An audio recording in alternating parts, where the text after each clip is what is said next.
Live from Trenton, Local 4 News starts right now. Live from Trenton, take a look at the welcome we are getting in downtown Trenton tonight. Local 4 News is on the road in your neighborhood. Tonight, we are showing you what makes this downriver community so unique and really so great. Yeah, we're coming to you live tonight from inside the Trenton Village Theater on West Jefferson. So welcome to Local 4 News at 5:30. Live from Trenton tonight, I'm Damon Fernandez. Good evening, everybody. I'm Karen Drew. I have to tell you, anytime you can be on stage with lights, camera, action, it's kind of fun. Take a look at the crowd right now. Right? These are a bunch of... I was going to say, it was pretty cool. We're like, maybe 10 or 12 people will show up, and we literally get a theater of folks. Yeah. There's a bunch of community members from Trenton, in addition to youth from the Downriver Youth Performing Arts Center, or DIPAC.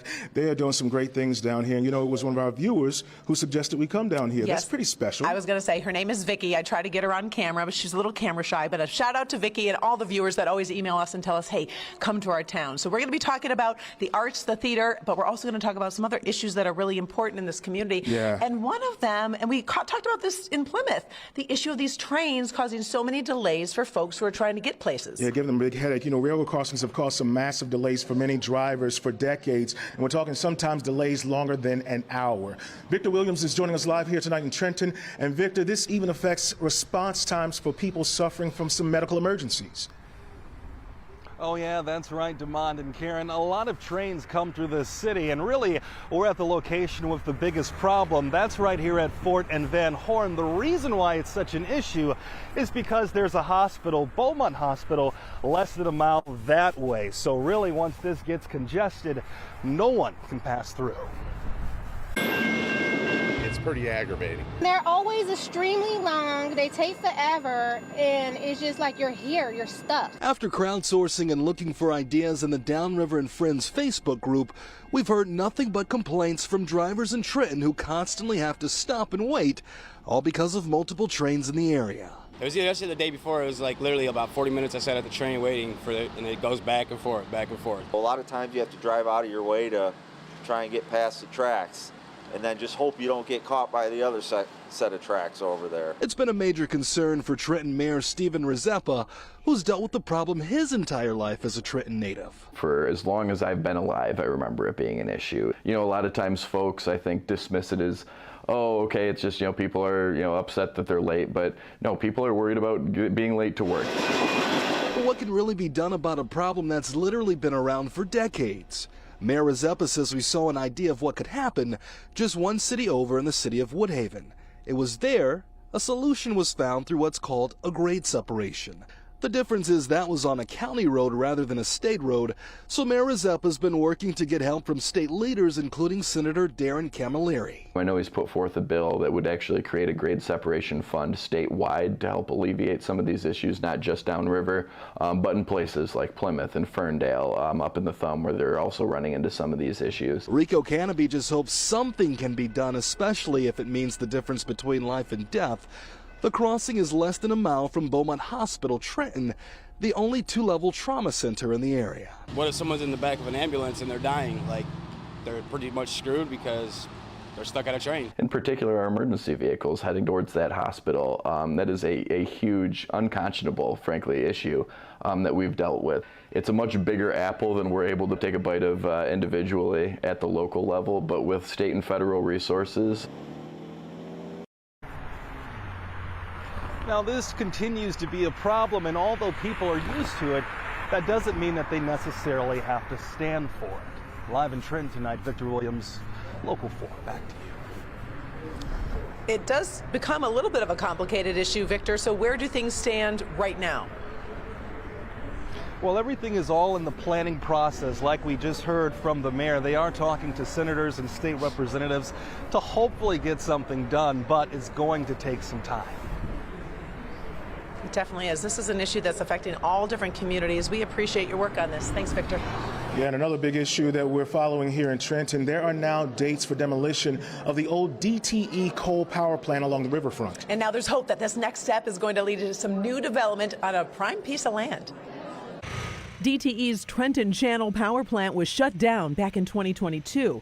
It had served the community for 100 years. Demolition will happen in 2 phases. The first on Friday, March 1st, when the stacks will come down. Then on May 17th, it will be the boiler house. On those days, DTE says the demo will last less than a minute. Nearby neighbors could hear noises like thunder and feel vibrations, and they have a plan to deal with the dust.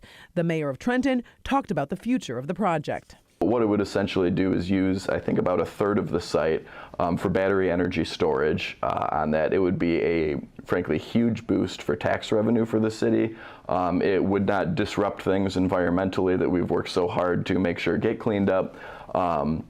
It would help sustain our electrical grid here too, and I think, and frankly, the size of the investment is in the hundreds of millions of dollars from DTE. So, one of not only is that exciting in and of itself, but we also are still going to have opportunity to develop the rest of the property too. DTE is holding a virtual town hall on February 22nd about the project.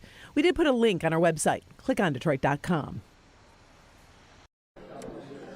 All right, well, the city of Trenton is a small yet tight-knit downriver community. That's a good description. More than 18,000 people call Trenton home. They call themselves Trentonites. As Priya Mann reports, the city has a whole lot packed into just 7.5 square miles. It doesn't get more mom and pop than Mom's Restaurant in Trenton, open since '91. For some families, generations have been coming here. They start with the specials and they stay for the people. You guys like this is kind of a home away from home, as they say.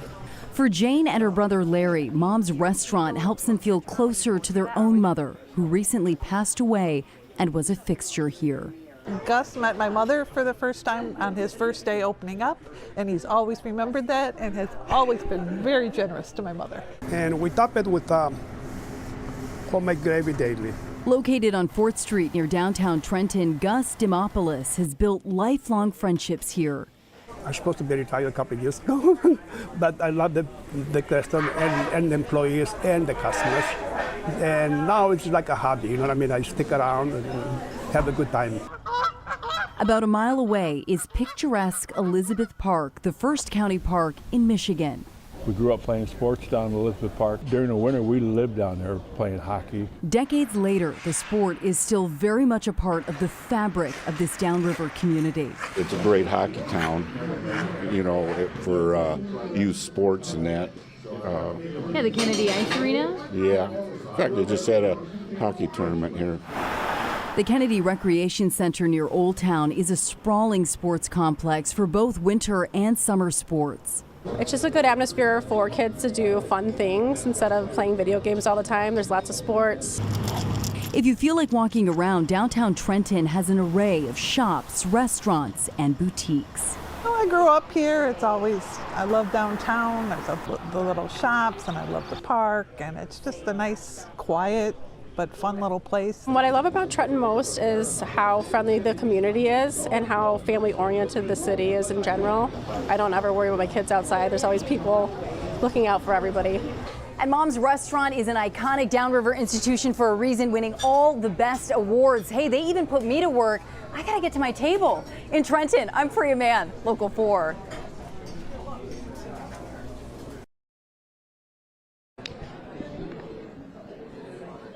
All right. Thanks so much for some of the great places to visit. We appreciate that, Priya. Another great place to visit when you are in Trenton, obviously, is the theater right now. We're going to try to toss it over to Demond. He is talking to us a little bit about what exactly is going on right outside of this room. Demond? How you doing? Again, we're downtown in the Trenton Village Theater right now. They do a whole lot of productions in this theater, especially for youth theater. Look around here in the lobby right now. You see dozens of costumes. They're preparing or producing their biggest one right now. They're preparing for Phantom of the Opera. But right now they have 3 productions in the works, and these are all costumes from those 3 productions. Here you have some from Phantom of the Opera. This is Christine's masquerade costume right here. Now, when you think about DiePack and the work it's doing, it really signifies community and what they're doing to make this place such a special place to live. Then we go, boom. All the world's a stage. And in the city of Trenton, Michigan, The Downriver Youth Performing Arts Center is developing local youth into promising young players. We wanted to take care of kids ages 5 to 19 and provide them with positive experiences for their development through the arts. Dr. Noel Jackson is president of Downriver Youth Performing Arts Center, or DIPAC. The nonprofit's been a hub for children interested in theater for 25 years. And you're gonna bring it over. And has been providing space for community members to enjoy the art. When you start taking care of kids and you start bringing out all of their confidence, and then you start bringing in the parents and the grandparents and the rest of the community comes in, it becomes fabric. Trenton Village Theater is DIPAC's home. The city took over a rundown movie house and repurposed it. With community donations and more than $500,000 in renovations, this space is now a premier theater downtown. These kids, though, they step up and they put in over 100%. Mary Zaleski is directing one of the biggest shows DIPAC's ever produced. Let's try it one more time. They're tackling Phantom of the Opera this season. How is DIPAC changing lives in this community? Being all-inclusive, we are known as a very safe place to be here. We accept everyone, and that, I think, is a big part of what community is all about.